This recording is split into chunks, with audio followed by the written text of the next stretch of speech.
Hi guys, it's hard to believe that another month has passed in the Sunday Times Travel and Wildlife Photograph of the Year competition, and once again we're busy recording a video on the winners of the travel section, which is obviously sponsored by Canon this year.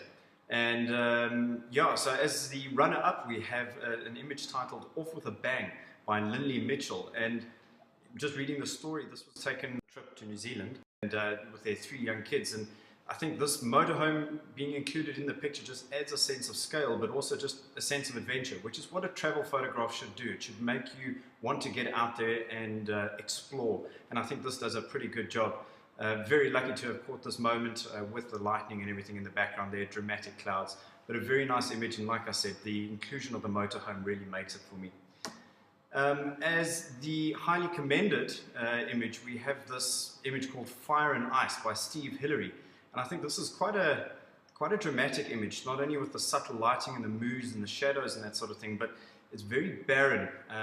This dilapidated whaling station, I think, in the foreground there, very, very cold, and just these continuous flow of lines up from either side, for me, really makes you kind of get lost in this image. You could almost just keep looking deeper and deeper, and you wonder what happens right out in the background there, whether it just ends in an expanse of snow or whether there's more behind it, but a very ethereal kind of scene, and great composition and a little bit of red down at the bottom left here, just locking your eye in the image, giving you a place to rest. So very nice image from Steve, Fire and Ice, as the highly commended.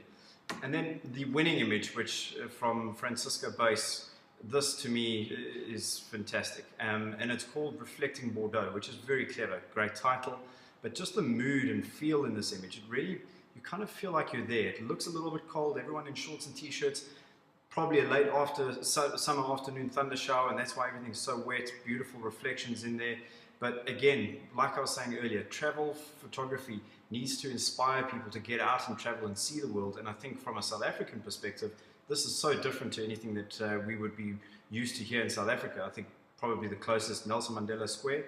But a really great shot here from Francisco. Just the mood and the people moving around in the image. It tells you a story of what it's like to live in this part of the world. So again, a very deserving image. Congratulations to everyone who's featured. Francisco obviously walks away with a 5,000 Rand gift voucher, but also stands to win some serious equipment from Canon, who are sponsoring this year's travel photograph of the year with the Sunday Times.